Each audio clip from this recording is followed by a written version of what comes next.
2024년 6월 12일입니다. 수요 예배 오늘부터 벨직 신앙 고백서를 나누도록 하겠습니다. 제목은 유일하신 한 분 하나님입니다. 지난주까지는 웨스트민스터 소요리 문답을 나누고 주 기도문을 나누었습니다. 그래서 주님 가르쳐 주신 기도문이었지요. 우리로 하여금 기도하라는 것입니다. 살아계신 하나님께, 우리의 아버지 되신 하나님께 기도하라는 거죠. 그 하나님을 붙들라는 것입니다. 그 기도를 배우셔서 우리 마음에 나누시고 한 문구 한 문구 우리 하나님께 기도하며 우리가 바르게 기도할 수 있기를 간절히 바랍니다. 우리 교회는 바른 신앙을 추구합니다. 신앙생활을 바르게 하고 싶은 거예요. 하나님의 말씀의 기준 앞에 바른 신앙생활, 또 바른 신앙생활 속에서 이 사회에서도, 가정에서도, 각자 있는 곳에서도 바른 생활을 할 수 있다고 믿습니다. 지금 이 시대에 사회적으로 사실 기독교라는 이름으로 너무나도 틀린 신앙, 하나님의 말씀과는 다른 신앙들이 많습니다. 옳지 않은 신앙이 나오고 있지요. 최근에 보니까 한 연예인도 설교를 하더라고요. 그는 자기도 고백했지만 라이센스가 없습니다. 그 사람은 신학을 제대로 공부를 하지 않은 사람이지요. 우리의 영혼을 그런 사람에게 맡길 수 없지요. 또 지역적으로도 어떤 신비한 체험이나 기적을 추구하는 곳도 있습니다. 결국 예수를 믿기보다도, 예수님을 사랑하기보다도 어떤 내 삶의 성공과 축복만 바라보게 되어 있지요. 모두 다 성경이 말하는 바는 아닙니다. 나오기는 하지만 성경이 주되게 주장하는 바는 아니다라는 것이에요. 이러한 상황 속에서 우리 교회는 바른 신앙을 세워가기를 원합니다. 지난 2022년 막 찾아보니까 22년도 시작하면서부터 했더라고요. 웨스트민스터 신앙 고백서를 같이 배웠고요. 또 소요리 문답을 나누며 일부 대요리 문답을 함께 나누었습니다. 그리고 지금 이제 하이델베르그 요리 문답은 우리 소그룹으로 지금 나누고 있고요. 공부하고 있고, 세가족반을 공부하면 그 다음 하이델베르그 요리 문답을 공부하고요. 또 도르트 신조는 우리 SFC 청년부가 공부를 하고 있습니다. 그래서 이제 기회가 되면 이 자리에 수요 예배나 금요 기도회 때 우리 이대호 전사님이 도르트 신조도 조금씩 나누면 좋을 것 같습니다.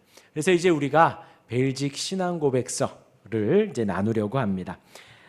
지금 말씀드린 이런 것들이 우리의 신앙의 선배들이 고백했던 것입니다.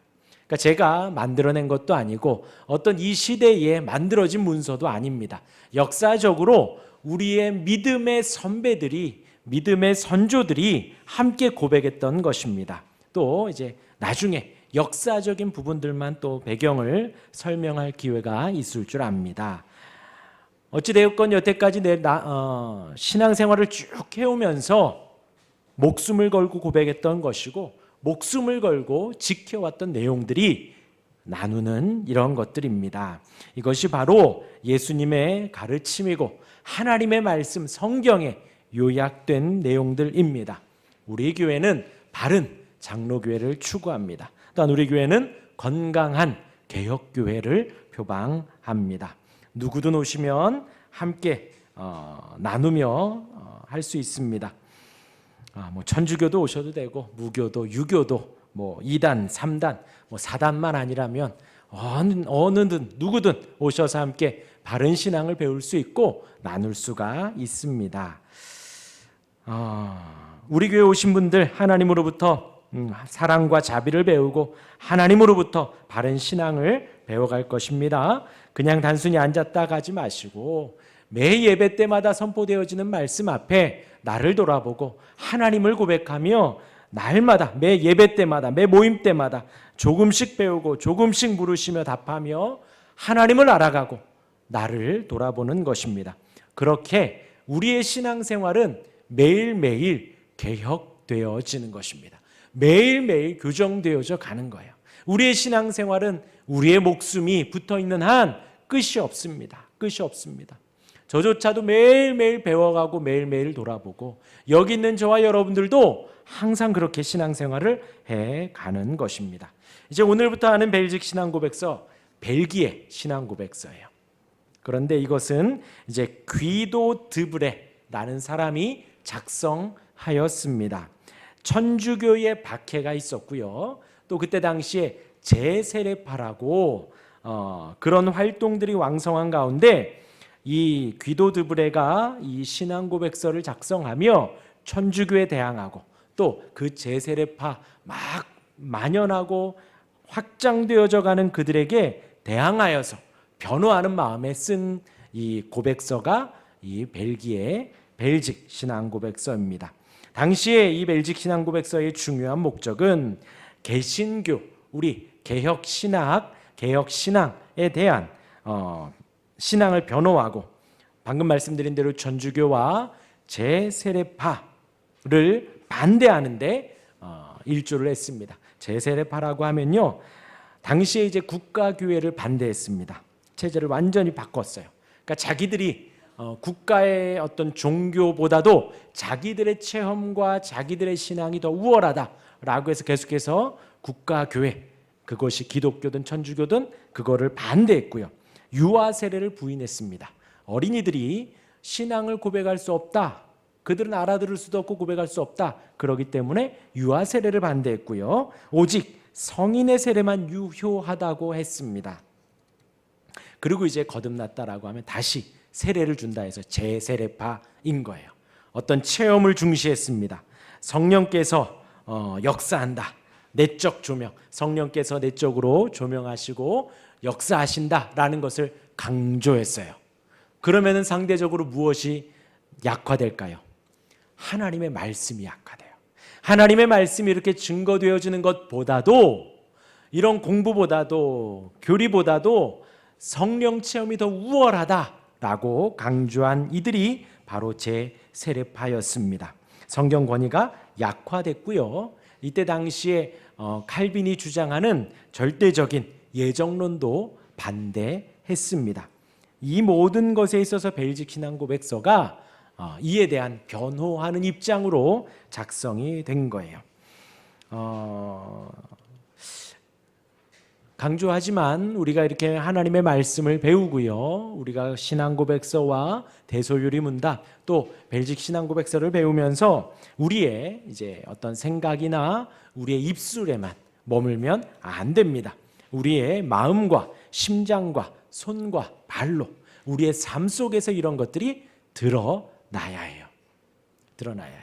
그래서 이제 오늘 유일하신 한 분 하나님에 대해서 이제 나눌 텐데, 그 하나님에 대해서 여러분들이 들으시면서 잘 묵상을 해보시고 내 안에 그 유일하신 한 분 하나님을 바르게 섬기고 있는가?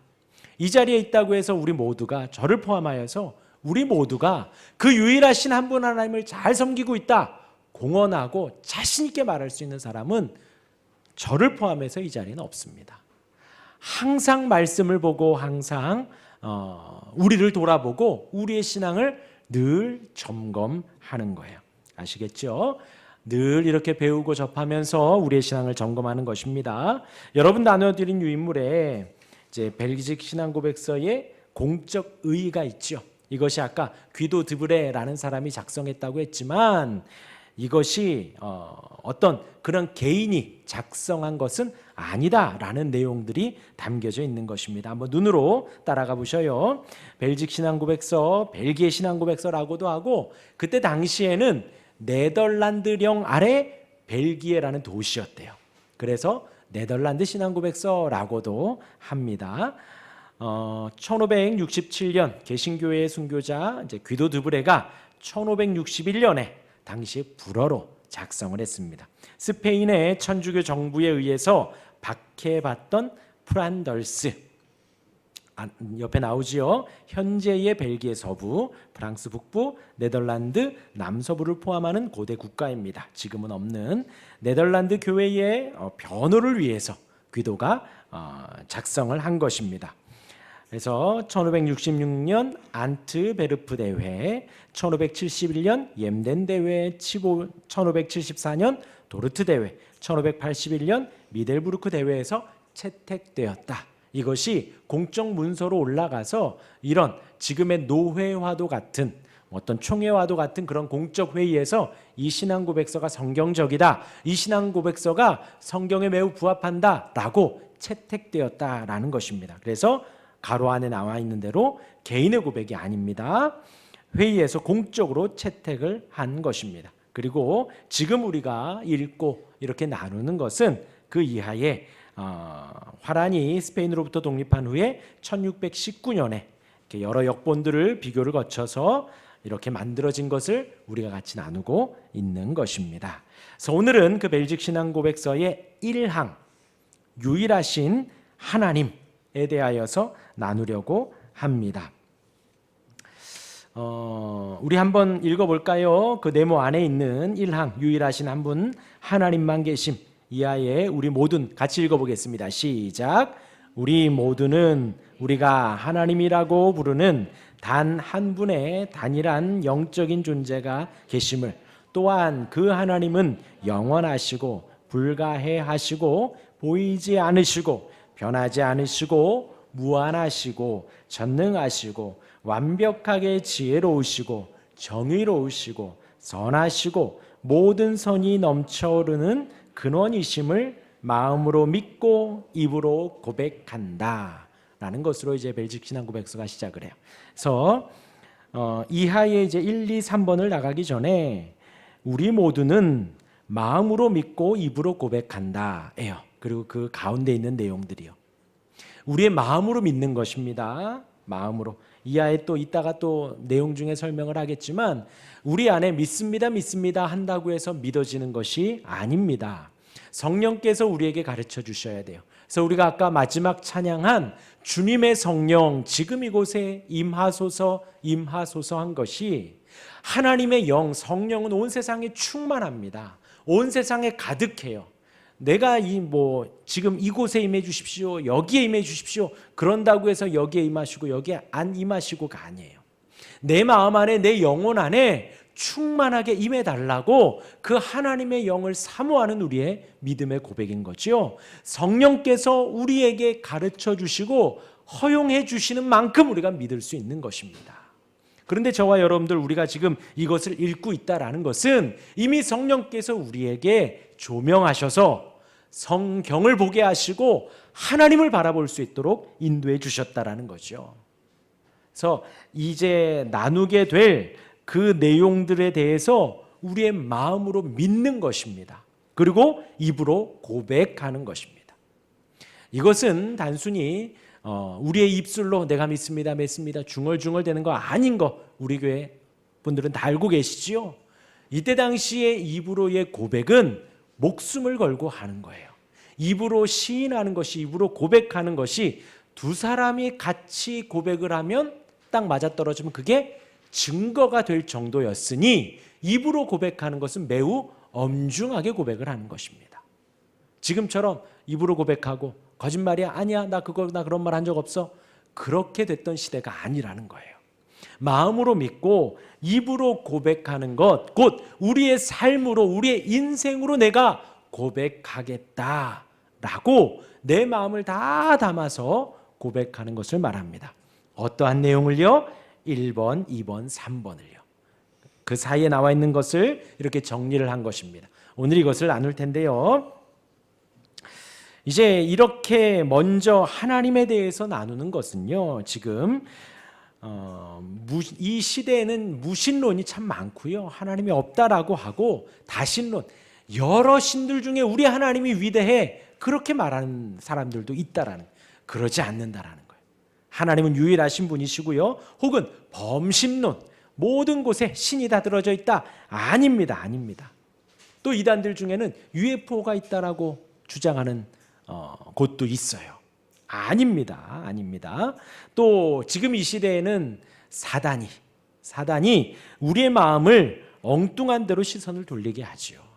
지금 이 시대가 사실 물질 만능주의 시대죠. 그래서 한 드라마에서 무엇이 가장 쉽다고요? 돈으로 해결하는 게 제일 쉽다고. 이 사회의 문제 중에서 돈으로 해결하는 게 가장 쉽다고. 물질이면 다 된다는 거예요. 또 성공을 위해서 안정된 직업을 갖는 것, 높은 연봉을 받는 것, 이게 거의 하나님처럼 신격화된 사회에 우리가 살고 있다라는 것이죠.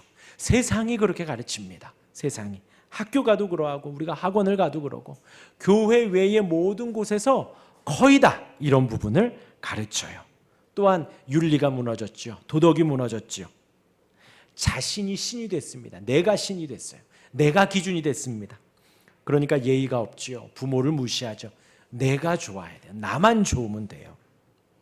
하나님이 없어도 무엇이든 할 수 있다라는 시대가 지금의 이 시대입니다. 한번 마음에 손을 얹고 자문해 보십시오. 지금 이제 예배를 오는 시간 속에 다 걸어오셨죠? 요 주변이니까 걸어오시는데 길 한 구석에 저기에 5만 원권 뭉텅이가 딱 있어요.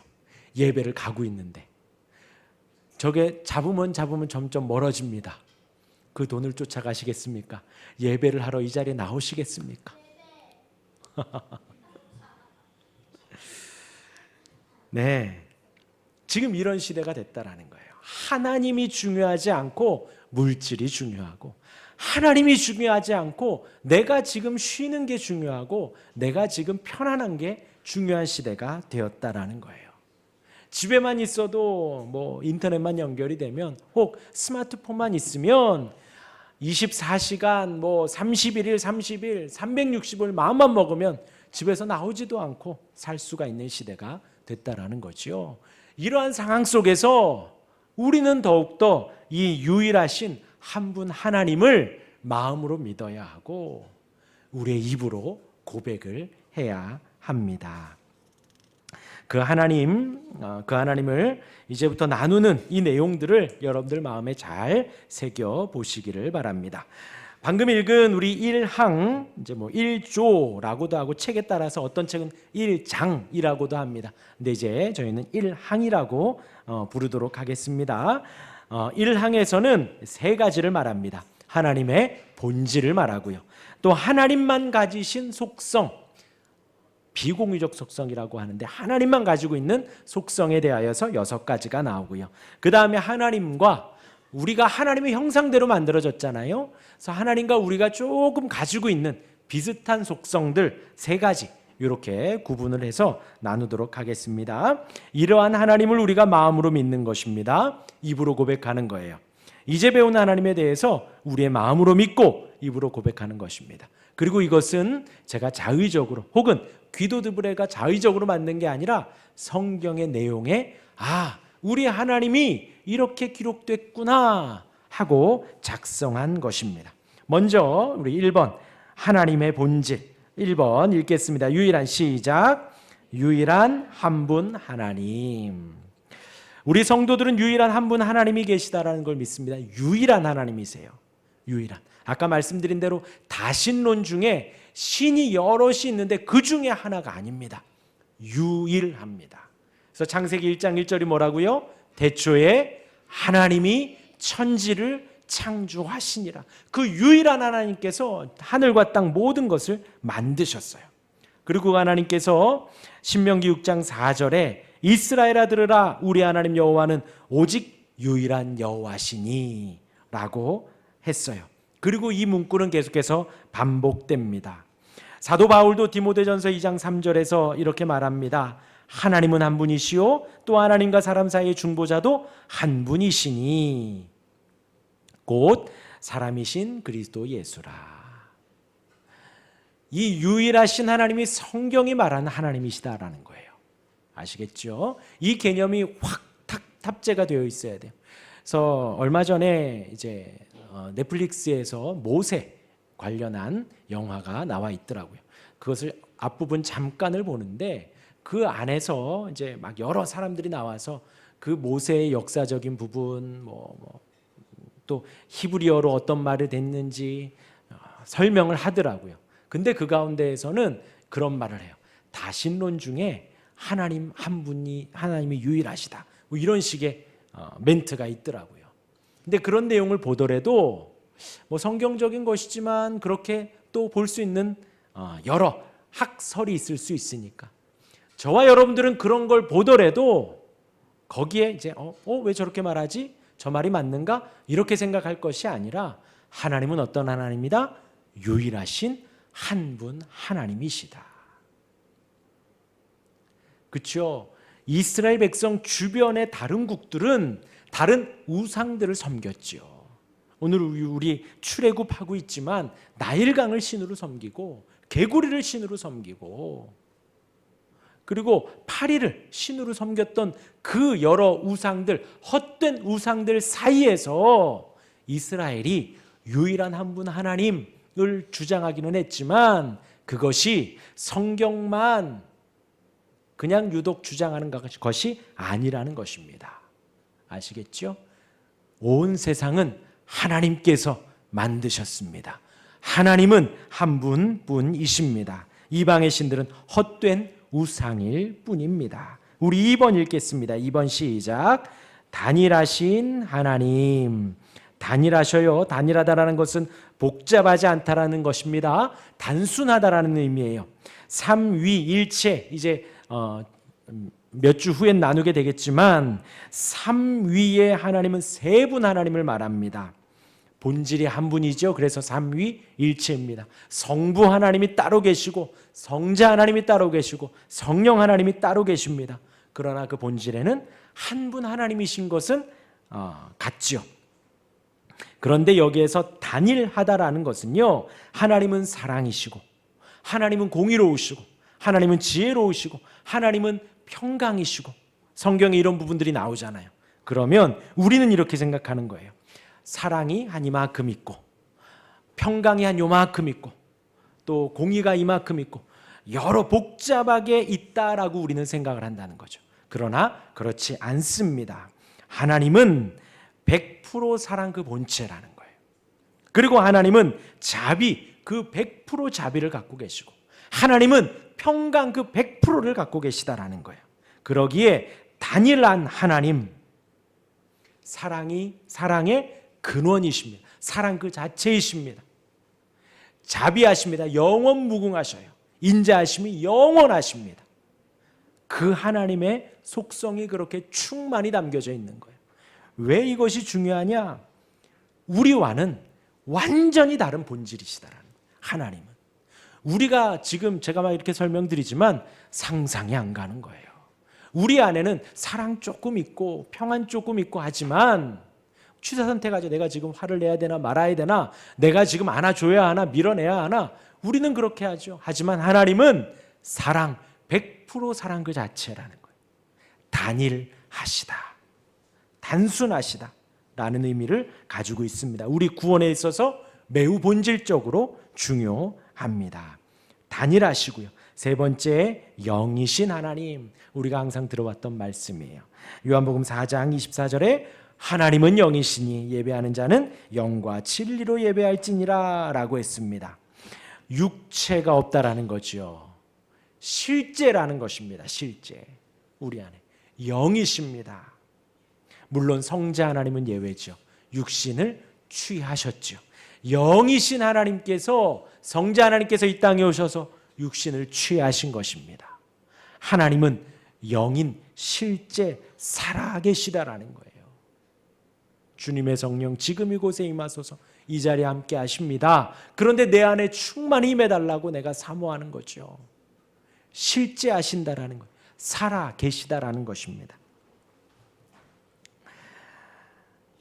그리고 그 영이라는 것은 하나님이 창조주라는 것을 또한 말합니다. 우리는 피조물이지요. 하나님이 만든 우린 피조물이고요. 하나님은 영인 창조주라는 것을 말합니다. 이러한 하나님의 본질을 아는 것은 매우 중요합니다.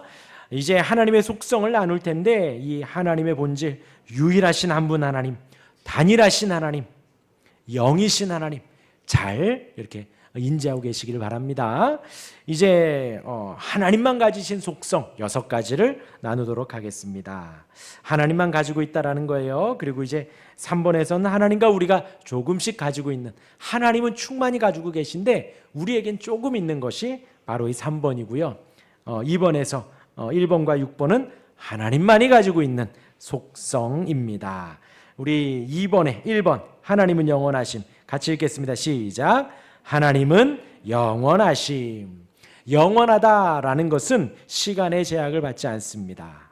하나님은 시작이나 끝이 없이 영원하십니다. 그것을 말하는 거예요.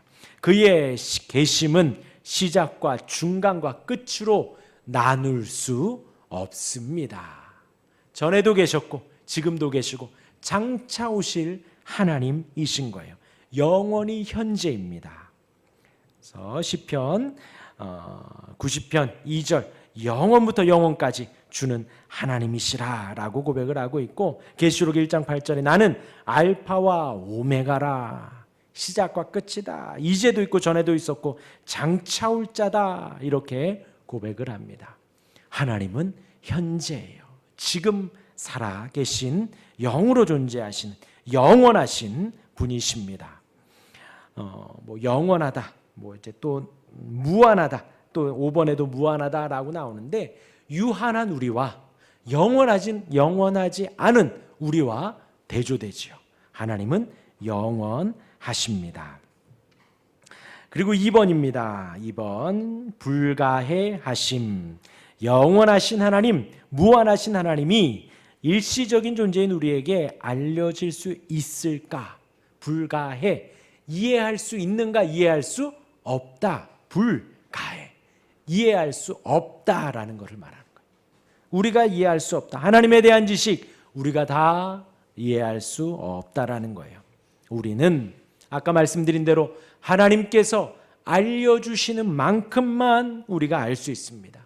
계시하시는 만큼만 우리가 알 수 있다라는 거예요. 우리가 이 세상에서 알 수 있는 것은 하나님의 흔적 그 조금뿐입니다. 그렇게 쫓을 때에 주님이 말씀해 주시는 한 지점일 뿐이고, 그의 옷깃 조금만 스칠 뿐이고요. 하나님의 그 길을 다 알 수 없습니다. 하나님은 창조주이시고 우리는 피조물이며, 하나님은 토기장이이고 우리는 토기이기 때문입니다. 하나님을 다 알 수 없다라는 거예요. 우리 3번 하나님은 보이지 않으십니다. 절대 우리 하나님 보이지 않습니다. 봤다라는 것은 거짓말이에요. 절대로 볼 수가 없습니다. 하나님이 우리에게 하나님을 알려주실 때에 우리가 하나님을 알 수 있지만 하나님을 볼 수는 없습니다. 하나님을 알 수는 있지만 하나님을 볼 수는 없습니다. 단일하시다고 했고 영이라고 했습니다. 하나님을 절대 볼 수 없습니다.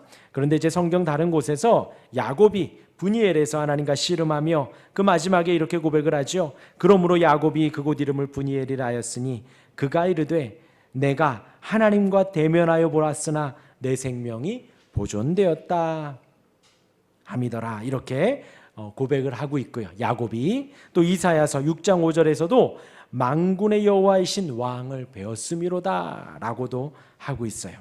근데 이것은 하나님의 전체를 본 것이 아니다라는 거죠. 방금 말씀드린 대로 하나님이 알려주시는 대로 그 조금을 알았다라는 것을 이렇게 표현을 한 것이에요.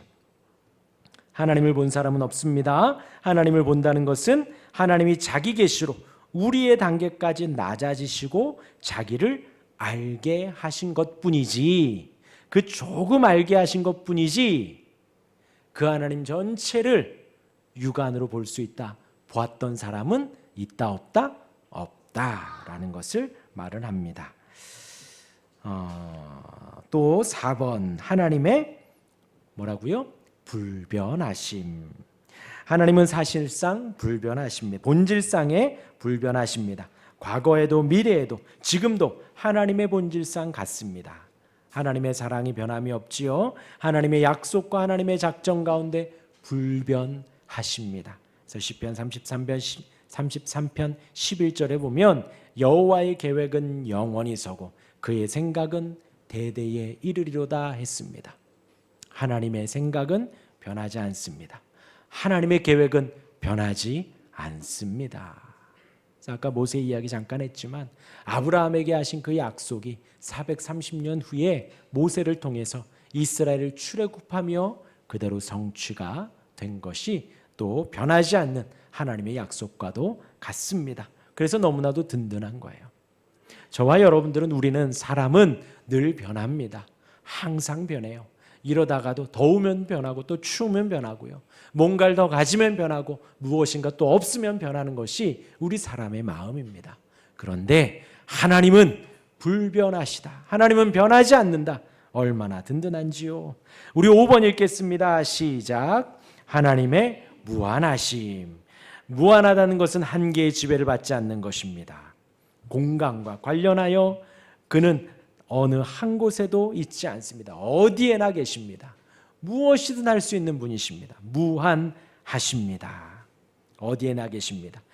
시편 139편 7절부터 제가 읽어드리면요, 내가 주의 영을 떠나 어디로 가며 주의 앞에서 어디로 피하리이까.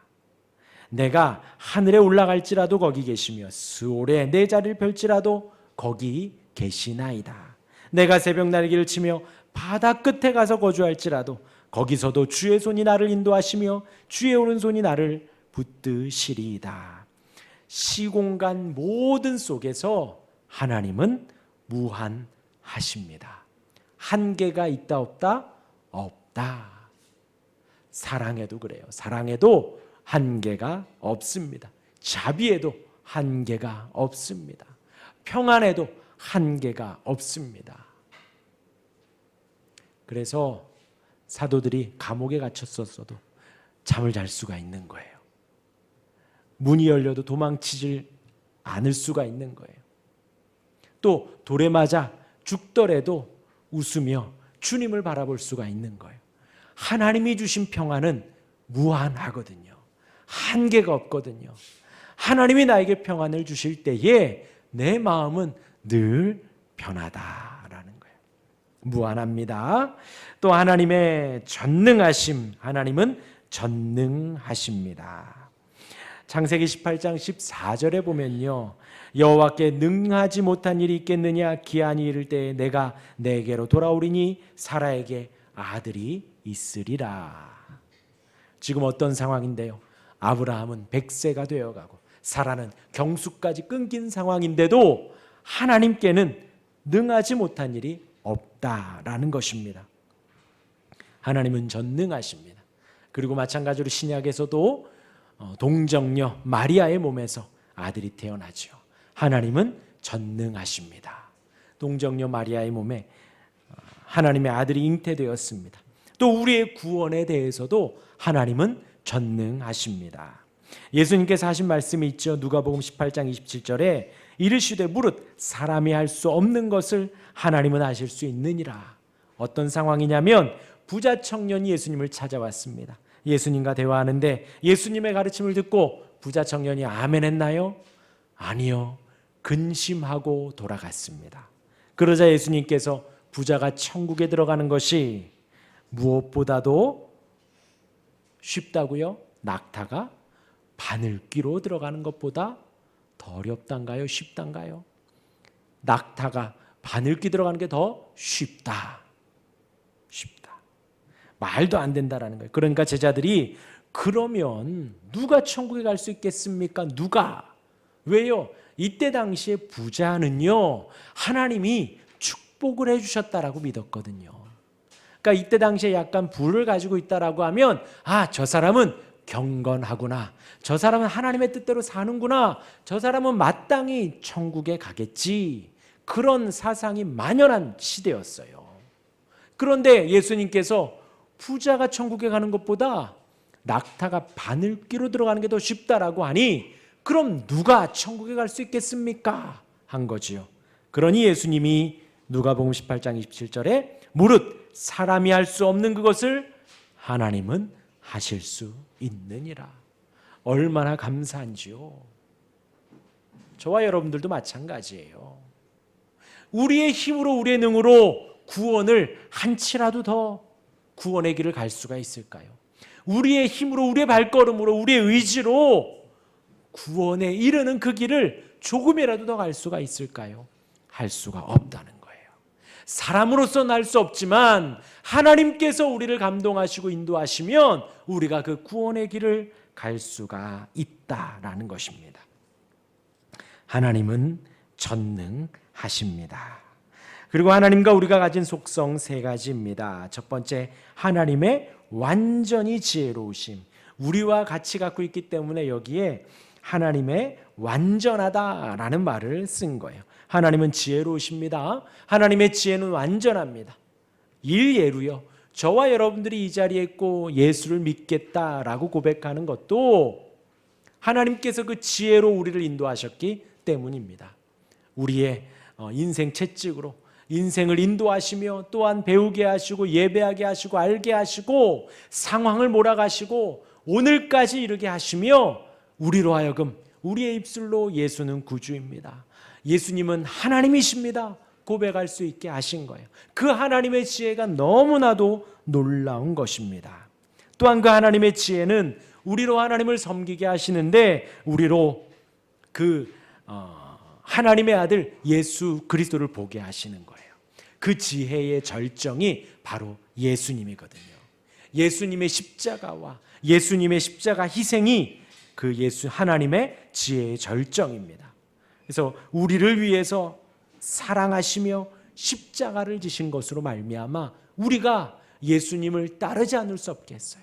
우리로 하여금 마땅히 기쁨으로 감사함으로 주님의 길을 갈 수 있도록 허락해 주신 것입니다. 두 번째가 하나님의 공의예요. 하나님의 통치는 공의롭습니다. 편협하지 않다라는 거예요. 불의하지 않다라는 거예요. 공의롭고 정의롭습니다.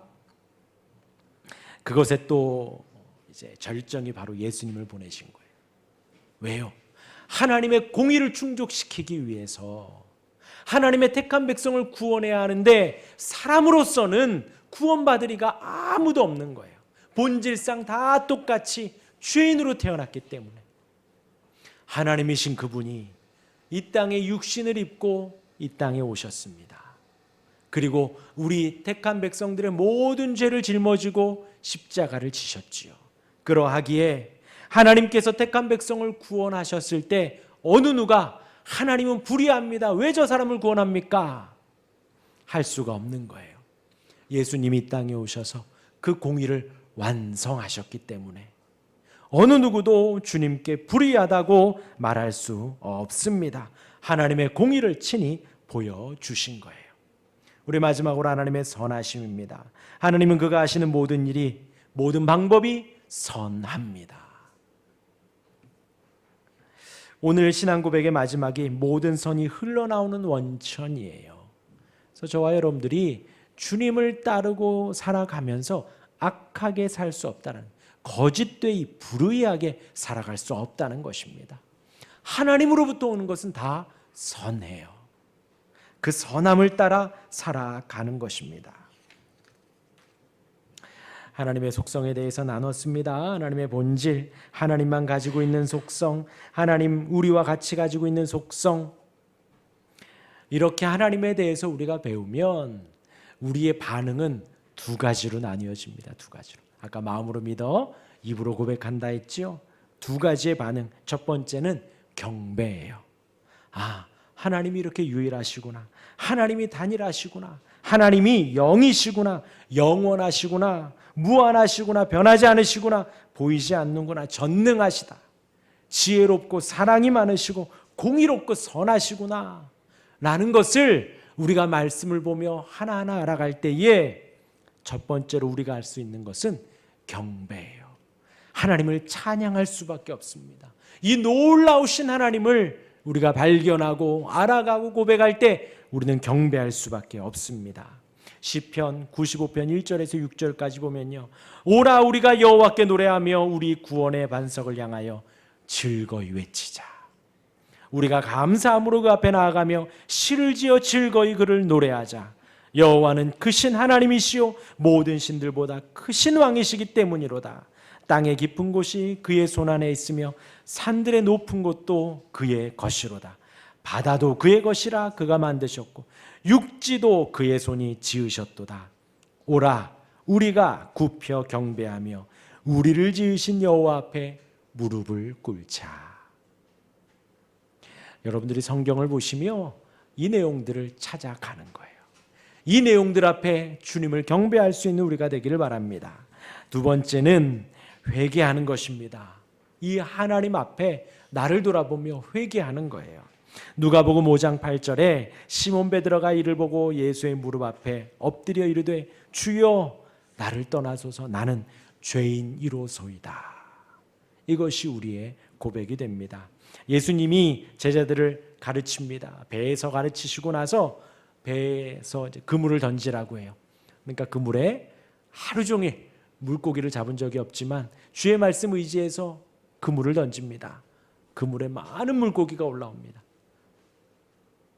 그러자 베드로가 이분이 하나님이시구나.